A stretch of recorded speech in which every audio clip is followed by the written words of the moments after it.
All right, in this video, we're going to cover how you can edit specific podcast episodes on your site. Once you've added a podcast, it'll already sync everything together. But if you want to make further customizations, we're going to walk through that now. So the first thing is once you're on the back end, go to podcasts. And once you're there, you'll just click on the all episodes right here at the bottom left corner. As you can see here, you have a lot of options. You can view the specific episode, you can edit it, or you can archive it. Now, we're going to walk through all of these just so you get a full feel of them. When I go to view, you'll see here, I can see the episode on the website, how it looks, how it shows up, all of that. So it's really nice, really clean layout. You have everything built. Next, we can go into the editor, but I'm going to skip that for a moment because we're going to spend some time in there and I'm going to go to archive. So let's say I want to archive episode 264. I'll click on that. And as you can see, it's been archived. From there, if I want to view it, I could go to view archive and you'll see that the episode is here and I could easily restore it. So the gist of archiving is this. When you archive an episode, you're basically just removing it from showing up on your website. And so that's what that feature is for, because when you have your episodes out, you may want to remove some of them or just not show some of them on your website. You have full control to do that here. All right, so when you delete an episode, it will automatically sync again. But if you just don't want to show it on your website, the best way to do that is archive it. So I'm going to hit archive here, and then I'm going to just archive a few episodes so that we can see it. All right, there we go. A few episodes are archived. If I go into archive, they'll all be there, which is beautiful and great, easy to restore them anytime. Now let's go into an episode and make some edits. I'm going to click on edit here for episode 265.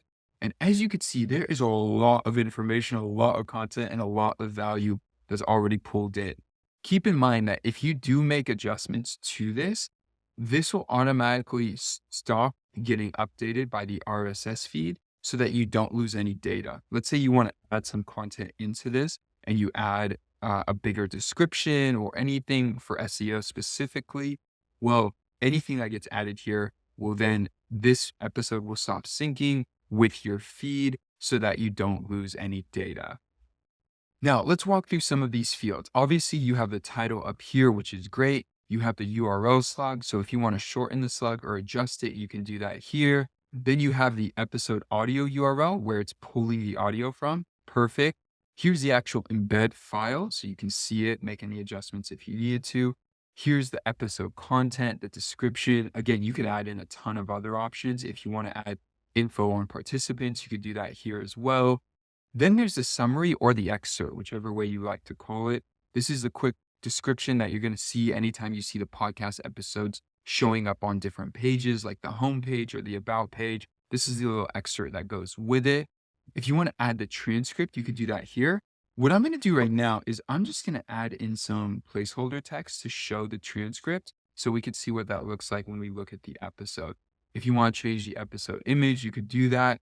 And here you have a lot more control as well into the very details of the podcast.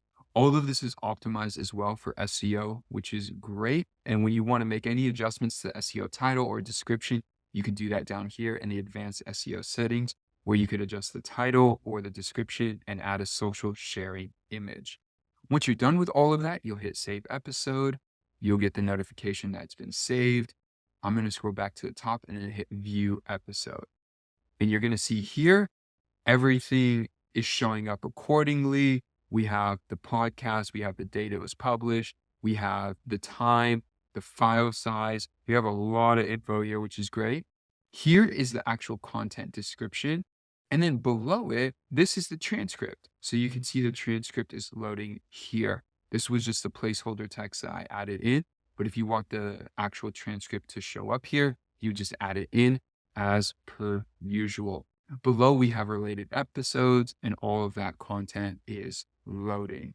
Now, last tip here, let's take a look at all the episodes. So you can see here, this is the breakdown of all the episodes.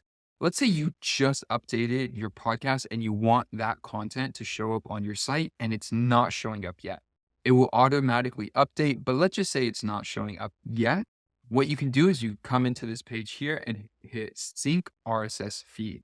Once you do that, it'll do a quick check, see if there's any new data, any new content to pull, and it'll pull it in. And as you can see here, podcast syncs successfully. So that episode should show up there right away.